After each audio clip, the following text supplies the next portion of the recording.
ब्रज की भक्ति प्रेम की भक्ति है। इसलिए आज जब कान्हा का प्रागट्य हुआ, जब लाला प्रगटे ब्रज में, तो सारी गोपी अपना सब काम धंधा छोड़ छाड़ के भागी भागी दौड़ी दौड़ी कृष्ण का दर्शन करने आई। और कैसा है कृष्ण का दर्शन?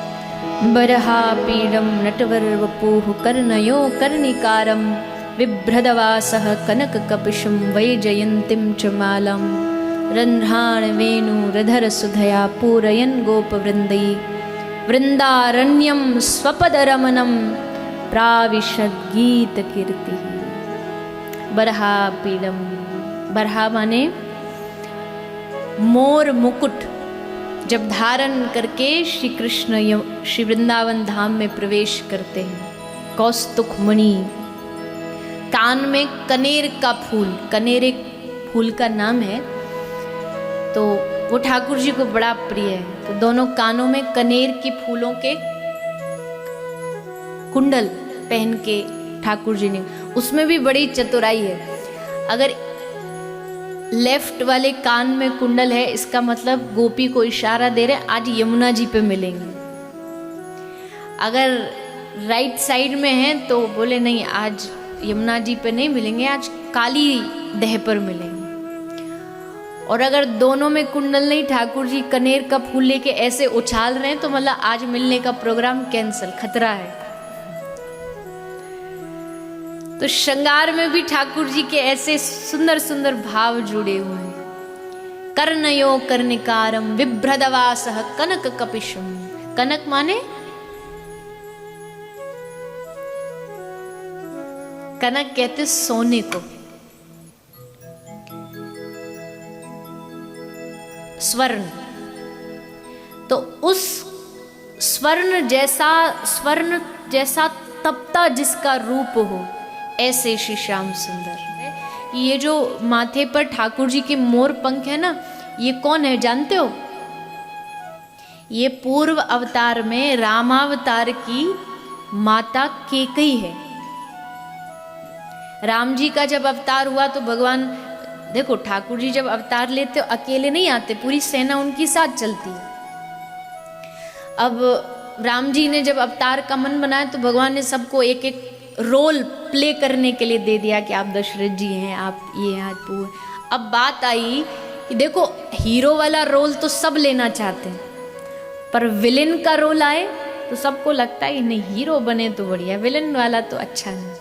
लेकिन जो विलेन का रोल लेता ना वो बड़ा हिम्मत वाला होता है, सबके बस की बात नहीं। तो सब ने तो कह दिया कि हम राम जी के ये बनेंगे राम जी, लेकिन राम जी को जो 14 वर्ष वनवास भेजेगा उसको तो विलेन बनना पड़ेगा। तो वो कौन बनेगा?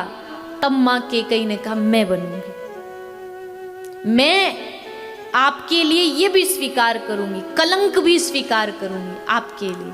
तो राम जी ने कहा कि वाह माँ, तूने इस जन्म में कलंक स्वीकार किया, लेकिन तूने वो काम किया है कि मैं तुझे अपने माथे पर धर लूं तो भी कम है। इसलिए अगले अवतार में हमेशा मोर पंख बन के मैं तुमको शीश पर धारण करूं। इसका एक बहुत सुंदर श्लोक भी है, मुझे वो अभी याद नहीं है, लेकिन उसमें स्पष्ट गोस्वामी लिखते हैं कि ये मोर पंख ही पूर्व अवतार की माता केकई। तो ऐसे श्याम सुंदर मोर जो है ना, मोर, इसका हमारे ब्रज लीला में बड़ा अच्छा भाव है। जितने पक्षी हैं सब, शुक, तोता, शुक जो है वो राधा कृष्ण की लीला में एक बड़ा सुंदर भाव है। मैं कई बार कथाओं में गाया है। बंगला भाषा का भाव है, वृंदावनो बिलाशिनी राई अमादेर, बंगला भाषा है। तो उसमें सुक और शारी, तोता और मैना की आपस में लड़ाई होती है। शुक बोले अमार कृष्ण मदन मोहन, सुक कहता मेरे कृष्ण मदन मोहन है, पर सारी बोले अमर राधा बामे जोतो खोन। सारी कहती है कि तुम्हारा मदन मोहन तब तक मदन मोहन है जब तक उसके वाम भाग में हमारी श्रीमती राधा रानी खड़ी है, तब तक ही ये मदन मोहन है। आपने देखा होगा ठाकुर जी का जो मुकुट है, जो मोर है ना, मोर मुकुट, ये हमेशा बाएं भाग में झुका होता है। बाएं भाग में क्यों झुका होता? क्योंकि वहां श्री राधा रानी विराजमान। उल्टी तरफ वाम भाग में। अच्छा, इस पर भी एक बार महाराज जी, इस पर एक बार भारत में बहुत वर्षों पहले केस हुआ, दो पक्षों में लड़ाई हुई। देखो तो हंसी, देखो लोगों की अज्ञानता, देखो दो पक्षों में लड़ाई हुई। किस बात की लड़ाई थी? एक पक्ष कह रहा था कि कृष्ण भगवान का मुकुट इधर होना चाहिए, दूसरा वाला कह रहा था नहीं इधर होना चाहिए। इसी के ऊपर फिर कोर्ट में केस चला।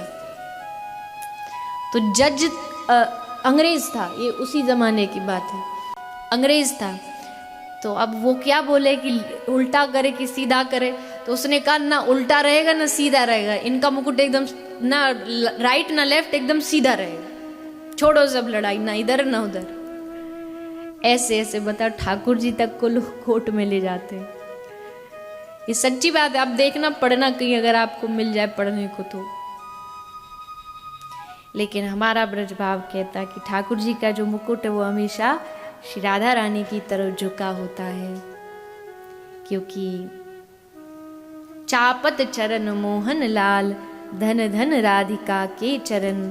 जहाँ हमारी श्री राधा रानी होती हैं, उन्हीं के चरणों में श्री ठाकुर जी अपना भाव निवेदित करते हैं।